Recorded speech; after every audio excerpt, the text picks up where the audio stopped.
তো প্রথমেই টাইপ 1 বৃত্তের ধারণা। দেখো বৃত্ত কি জিনিস, কাকে বলে, এটা তোমরা একদম ছোট ক্লাস সেই 3-4 থেকে পড়ে আসছো। তা আমি যদি তারপরে একটু বলি যে বৃত্ত কাকে বলে, বৃত্তের সংজ্ঞাটা একটু সুন্দর করে লিখে দিই। সমতলে একটি নির্দিষ্ট বিন্দুকে কেন্দ্র করে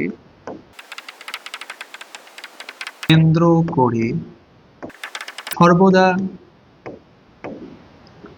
সমান দূরত্ব বজায় রেখে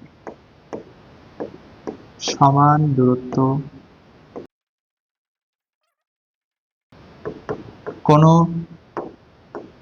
চলমান বিন্দুর চলার পথকে বৃত্ত বলে। দেখো সংজ্ঞাটা কি বলছে, সমতলে, অবশ্যই একটা সমতলে একটা নির্দিষ্ট বিন্দুকে কেন্দ্র করে সর্বদা সমান দূরত্ব বজায় রেখে কোন চলমান বিন্দু, অর্থাৎ সেই বিন্দুটা চলবে, এই বিন্দুটার চলার পথটাকে কি বলে, বৃত্ত। কারণ বিন্দুটা যদি নির্দিষ্ট দূরত্ব বজায় রেখে চলতে থাকে, চলতে চলতে একবার পূর্ণ আবর্তনের ফলে বৃত্ত উৎপন্ন হয়ে যাবে। ঠিক, তাহলে আমি যদি বলি যে চিত্রটা আঁকাই, তাহলে দেখো একটা নির্দিষ্ট বিন্দুকে কেন্দ্র করে সর্বদা সমান দূরত্ব বজায় রেখে একটা চলমান বিন্দু, এই যে বিন্দুটা চলছে, এই চলমান বিন্দুর চলার পথ, এটাকে আমরা কি বলবো, বৃত্ত বলবো। তো এখানে আরো দুইটা কথা একটু উল্লেখ করে দিতে হবে। এই যে নির্দিষ্ট বিন্দু, এটাকে বলা হয় বৃত্তের কেন্দ্র, আর এই যে নির্দিষ্ট দূরত্ব, অর্থাৎ যে সমান দূরত্ব বজায় রেখে ঘুরছে, সেই দূরত্বটাকে বলা হয় বৃত্তের ব্যাসার্ধ। তাহলে বিন্দুটাকে বলা হচ্ছে বৃত্তের কেন্দ্র, আর এই দূরত্বটাকে বলা হচ্ছে কি, বৃত্তের ব্যাসার্ধ। তাহলে সেটা আমরা লিখে দিই, নির্দিষ্ট বিন্দুটিকে বলা হয় বৃত্তের কেন্দ্র ও নির্দিষ্ট দূরত্বটি হলো বৃত্তের ব্যাসার্ধ। এই হচ্ছে আমাদের প্রাথমিক ধারণা, যে সমতলে একটা নির্দিষ্ট বিন্দুকে কেন্দ্র করে সর্বদা সমান দূরত্ব বজায় রেখে কোনো চলমান বিন্দুর চলার পথকে আমরা বলবো বৃত্ত, আর সেই নির্দিষ্ট বিন্দুটা হচ্ছে বৃত্তের কেন্দ্র, আর এই যে নির্দিষ্ট দূরত্ব, সেটাকে বলা হয় বৃত্তের ব্যাসার্ধ। ঠিক আছে, তাহলে চলো আমরা এরপরে বৃত্তের সমীকরণ নির্ণয় করি। বৃত্তের সমীকরণ, আমি একটা বৃত্ত আঁকাই, খেয়াল করো।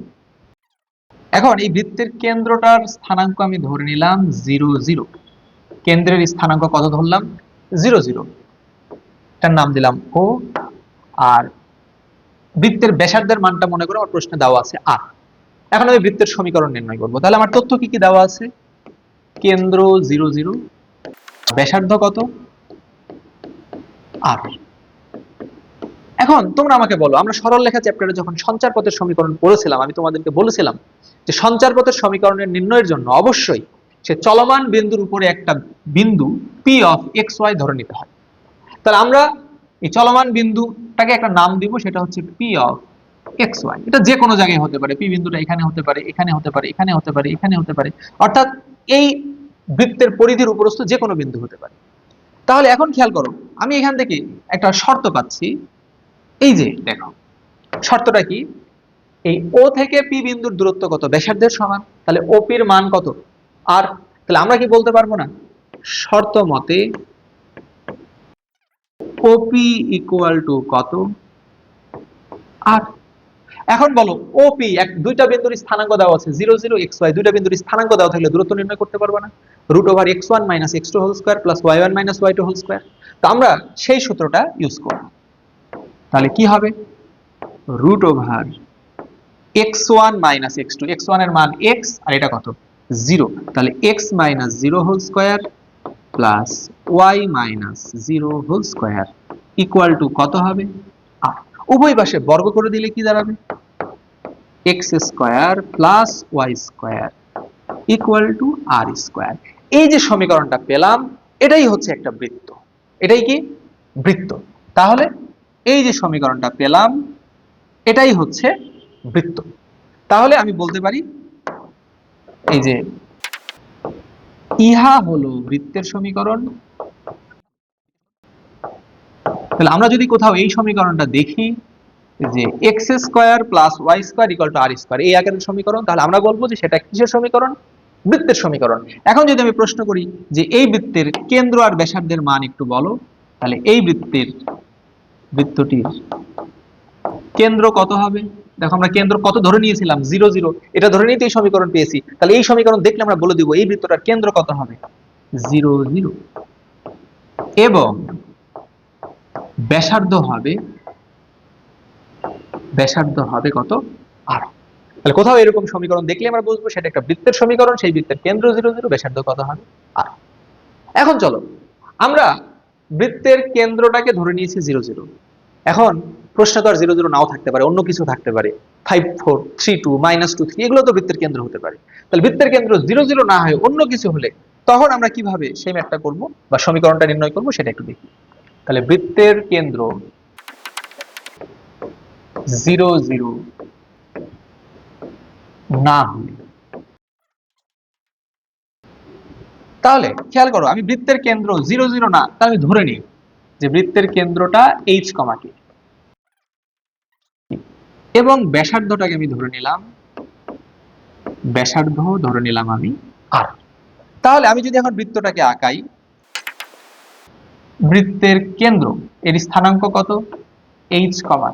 বৃত্তের সমীকরণ বের করব। আমি কি বললাম, সমীকরণ বের করার জন্য অবশ্যই একটা চলমান বিন্দু p of x y ধরে নিব, এটা যে কোনো জায়গায় ধরতে পারি। এখন তোমরাই বলো এই বৃত্তের ব্যাসার্ধের মান কত দেওয়া আছে, ব্যাসার্ধের মান দেওয়া আছে কত, আর। তাহলে আমরা এই বিন্দু p, এই বিন্দু o, তাহলে আমরা কি এখান থেকে বলতে পারি না শর্ত মতে OP ইকুয়াল টু কত, আর। এই দূরত্বটার মান, এরই তো ব্যাসার্ধ, এর মানই কত, আর। তাহলে এখন বলো OP, ও এর স্থানাঙ্ক জানো, p এর স্থানাঙ্ক জানো, দুইটা বিন্দুর স্থানাঙ্ক জানা থাকলে দূরত্ব নির্ণয়ের সূত্র হচ্ছে √x1 - x2 whole square plus y1 - y2 whole square. তাহলে আমরা সেই সূত্রটা অ্যাপ্লাই করি, তাহলে কি হবে, √x1 - x2, তাহলে x h whole square plus y - k whole square equal to কত, আর। অতএব আমি যদি উভয় পাশে বর্গ করে দেই তাহলে কি হবে, রুটটা উঠে যাবে, x h whole square plus y k whole square equal to কি হবে, r স্কয়ার। এটাই হচ্ছে বৃত্তের সমীকরণ, এটাই কি বৃত্তের সমীকরণ। এখন আমি যদি তোমাকে প্রশ্ন করি যেটা কিসের সমীকরণ, তাহলে তুমি প্রথম উত্তর দিবা ইহা হলো একটি বৃত্তের সমীকরণ, ইহা হলো একটি বৃত্তের সমীকরণ। এখন আমি যদি তোমাকে আবার প্রশ্ন করি বলো তো এই বৃত্তের কেন্দ্র কত, ব্যাসার্ধ কত, তখন তুমি বলবো হ্যাঁ এই বৃত্তের কেন্দ্র আমরা h কে ধরে তো এটা পেয়েছি, তাহলে এই বৃত্তের কেন্দ্র কত হবে, h, k, আর এই বৃত্তের ব্যাসার্ধ কত হবে, r একক। তাহলে বৃত্তটির কেন্দ্র হবে h, k, ও ব্যাসার্ধ কত হবে, r একক। আশা করি সবাই এইটুকু বিষয় বুঝতে পেরেছো। আমি আরো একবার বলি, কেন্দ্র h কে, ব্যাসার্ধ r, এটা ধরে নিয়ে আমরা সমীকরণ পাচ্ছি x h whole square plus y k whole square equal to r square. তাহলে আমি যদি এরকম সমীকরণ দেখি তাহলে আমি বলবো এটা একটা বৃত্তের সমীকরণ। এখন যদি কেউ আমাকে বলে যে ভাই এই বৃত্তের কেন্দ্র ব্যাসার্ধ কত, তাহলে এই বৃত্তের কেন্দ্র হবে h, k, আর ব্যাসার্ধ হবে r। তাহলে দেখো তো বিষয়টা, x থেকে যেটা বিয়োগ হয়েছে সেটাই কি কেন্দ্রের ভুজ না, কেন্দ্রের ভুজ h কে h, y থেকে যেটা বিয়োগ হয়েছে সেটাই কি কেন্দ্রের কোটি না। তাহলে এই সমীকরণটাকে আমি চাইলে আরেকটু সুন্দরভাবে লিখতে পারবো যে x মাইনাস কেন্দ্রের ভুজ এর স্কয়ার প্লাস y মাইনাস কেন্দ্রের কোটি তার স্কয়ার ইকুয়াল টু ব্যাসার্ধ স্কয়ার। ঠিক, আশা করি সবাই বিষয়টা বুঝছো যে x থেকে যেটা বিয়োগ আকারে থাকবে সেটাই হচ্ছে কেন্দ্রের ভুজ, y থেকে যেটা বিয়োগ আকারে থাকবে সেটাই হচ্ছে কেন্দ্রের কোটি। আশা করি এই পর্যন্ত বিষয়টা সবাই বুঝতে পেরেছো। তাহলে আমরা যতটুকু শিখলাম আমি আরো একবার তোমাদেরকে বলে দিই সারমর্ম। আমরা দুইটা সমীকরণ দেখেছি,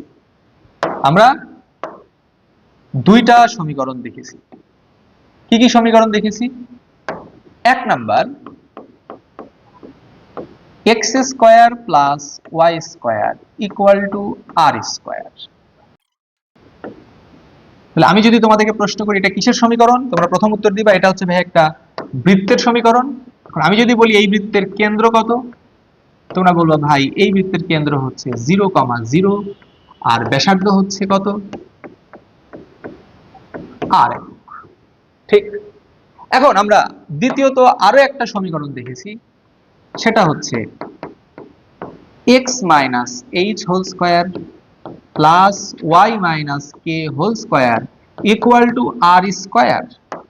এখন আমি যদি তোমাদেরকে বলি যে ভাই এটাও কিসের সমীকরণ, তুমি বলবো ভাই এটাও একটা বৃত্তের সমীকরণ। তাহলে আমরা বৃত্তের দুই ধরনের সমীকরণ দেখেছি। এখন আমি যদি তোমাদেরকে বলি যে এই বৃত্তের কেন্দ্র ব্যাসার্ধ কত, তাহলে তোমরা বলবো ভাইয়া এই বৃত্তের কেন্দ্র কিভাবে বের করা যায়, এই যে x থেকে কে বিয়োগ হয়েছে h, তাহলে কেন্দ্রের ভুজ হবে h, y থেকে কে বিয়োগ হয়েছে k, তাহলে কেন্দ্রের কোটি হবে k, h, k, এবং ব্যাসার্ধ হচ্ছে r, ব্যাসার্ধ r। ঠিক, আশা করি এই পর্যন্ত বিষয়টা তোমরা সবাই বুঝতে পেরেছো। তাহলে এবারে চলো আমরা কিছু প্রশ্ন উত্তর করি। দেখো প্রথম প্রশ্নটা বলছে বৃত্তের কেন্দ্র ও ব্যাসার্ধ নির্ণয় করো। এখানে কয়েকটা সমীকরণ দেওয়া আছে, এই প্রত্যেকটা বৃত্তের কেন্দ্র এবং ব্যাসার্ধ আমাদেরকে বের করতে বলছে। তাহলে দেখো প্রথম প্রশ্নের অ্যান্সারে আমরা যাই। এই বৃত্তটার কেন্দ্র দেখো, এখানে বলো x square plus y square equal to r square. বৃত্ত তো এই আকারেই আছে, এক্স থেকে কত বিয়োগ হয়েছে 0। দেখো আগের এই সমীকরণটা কিন্তু আসলে এই সমীকরণের একটা রূপ, এইচ আর কে এর মান যদি 0 হয় তাহলে এক্স মাইনাস 0 করলেই কিন্তু এক্স স্কোয়ার হয়, মানে এইচ কে এর মান 0 বসালে এটা পাই আমরা। তাহলে খেয়াল করো এখানে এক্স থেকে কিছুই বিয়োগ হয় নাই, তার মানে কেন্দ্র কত 0,0 ও ব্যাসার্ধ কত হবে, ব্যাসার্ধ হচ্ছে এই যে 5 এর উপরে দেখো স্কয়ার আর স্কয়ার, তাহলে ব্যাসার্ধ হবে কত 5 একক। ঠিক, আশা করি সবাই এটা বুঝছো। এরপরে আসো পরের প্রশ্নটা, কেন্দ্র। দেখো কি বললাম, x থেকে যেটা বিয়োগ হচ্ছে, x থেকে কত বিয়োগ হচ্ছে 3, তাহলে কেন্দ্রের ভুজ হবে 3। y থেকে কিছু বিয়োগ হয় নাই, কিছু বিয়োগ হয় নাই মানে 0 বিয়োগ হয়েছে, তাহলে কেন্দ্রের কোটি হবে কত 0, তাহলে 3,0 ও ব্যাসার্ধ, ব্যাসার্ধ কত হবে 5 স্কয়ার, তার মানে ব্যাসার্ধ হবে 5 একক। আশা করি সবাই এই বিষয়টাও বুঝতে পেরেছো। এবার আসো পরেরটা, এখানে খেয়াল করো কেন্দ্র দেখো x থেকে বিয়োগ হচ্ছে 3, y থেকে বিয়োগ হচ্ছে 2, তাহলে কেন্দ্র হবে 3,2 ও ব্যাসার্ধ দেখো এখানে 5 এর উপর স্কয়ার, তাহলে ব্যাসার্ধ হবে 5 একক। এবারে আসো x plus 3 whole square plus y minus 2 whole square equal to 5। খেয়াল করে দেখো এখানে x এর পরে ছিল মাইনাস, কিন্তু এখানে আছে কি প্লাস, তাহলে আমি এই বিষয়টাকে কিভাবে ভাবতে পারি না, x মাইনাস মাইনাস 3 তার উপরে হোল স্কয়ার। তাহলে বলো তো x থেকে কত বিয়োগ হচ্ছে -3, তাহলে কেন্দ্রের ভুজ কত হবে -3, আর y থেকে কত বিয়োগ হচ্ছে 2, তাহলে কেন্দ্রের কোটি হবে কত 2, তাহলে কেন্দ্র হবে -3,2। তাহলে বিষয়টাকে আমরা এভাবে ভাববো, মাইনাসের বদলে যদি প্লাস থাকে তাহলে আমরা কেন্দ্রের স্থানাঙ্কের ক্ষেত্রে কি করব, ভুজটাকে উল্টা ভাবে ধরবো, এখানে 3 যোগ হচ্ছে তার মানে আমরা -3 ধরে নিব। ঠিক, এবং আসো ব্যাসার্ধ, খেয়াল করে দেখো এখানে আছে কত 5, 5 মানেই কি ভাই √5 এর উপর স্কয়ার না, তাহলে আর স্কয়ার, তাহলে ব্যাসার্ধের মান কত হবে √5 একক। ঠিক, আশা করি এই পর্যন্ত ব্যাপারটা সবাই বুঝতে পেরেছো। এবারে চলো আমরা পরের প্রশ্নে যাই। দেখো কি বলছে আমাদের, বৃত্তের সমীকরণ নির্ণয় করো। বৃত্তের সমীকরণ নির্ণয় করো, কেন্দ্র দেওয়া আছে 0, 0, ব্যাসার্ধ দেওয়া আছে 2, তাহলে সমীকরণ কি হবে x square plus y square equal two ব্যাসার্ধ স্কয়ার, ব্যাসার্ধের মান কত 2, তাহলে 2 স্কয়ার, এটাই হবে আমাদের অ্যান্সার। এরপরের প্রশ্ন কি বলছে খেয়াল করো, কেন্দ্র 3,2, তাহলে x থেকে বিয়োগ হবে কি কেন্দ্রের ভুজ, y থেকে বিয়োগ হবে কি কেন্দ্রের কোটি, তাহলে x মাইনাস কেন্দ্রের ভুজ 3 স্কয়ার প্লাস ওয়াই মাইনাস কেন্দ্রের কোটি কত 2, তাহলে 2 স্কয়ার ইকুয়াল টু ব্যাসার্ধ কত 2, 2 স্কয়ার। এটাই হচ্ছে অ্যান্সার, এটাই বৃত্তের সমীকরণ। হ্যাঁ, চাইলে তুমি স্কয়ার স্কয়ার করে সাজায় লিখতে পারো, ওটা পরের কথা, ওটা আমরা দেখছি এরপরে। এবার আসো, কেন্দ্র দেওয়া আছে -3 -2, তাহলে সমীকরণ কি হবে বলো? x মাইনাস -3, তাহলে মাইনাসে মাইনাসে কি হয়ে যাবে ভাই? +3 whole square plus y minus -2, তাহলে সেই মাইনাস আর এই মাইনাসে কি হবে? +2 স্কয়ার ইকুয়াল টু কত হবে? ব্যাসার্ধ স্কয়ার। ঠিক, আশা করি সবাই বুঝতে পেরেছো। এরপরে আসো, দেখো কেন্দ্র 40, তাহলে কি হবে? x মাইনাস কত হবে? 4, তাহলে 4 স্কয়ার প্লাস y মাইনাস কত 0, তাহলে y থেকে 0 বিয়োগ করা না করা একই কথা, ইকুয়াল টু ব্যাসার্ধ 5, তাহলে কি হবে? 5 স্কয়ার। এটাই হচ্ছে আমাদের অ্যান্সার। ঠিক, আশা করি তোমরা বুঝছো। অর্থাৎ যদি প্রশ্নে বৃত্তের একটা সমীকরণ দিয়ে আমাদেরকে বলে যে এই বৃত্তটার কেন্দ্র ব্যাসার্ধ নির্ণয় করো, আমরা খুব ইজিলি কেন্দ্র ব্যাসার্ধ বলতে পারবো। আবার যদি প্রশ্নে কেন্দ্র ব্যাসার্ধ দিয়ে আমাদেরকে বৃত্তের সমীকরণ লিখতে বলে, তাহলে আমরা বৃত্তের সমীকরণ লিখতে পারবো। তাহলে বৃত্তের সমীকরণ লেখার জন্য আমার দুইটা জিনিস দরকার। বৃত্তের সমীকরণ লেখার জন্য ওই বৃত্তের কেন্দ্রের স্থানাঙ্ক জানা দরকার এবং ওই বৃত্তের ব্যাসার্ধের মান জানা দরকার।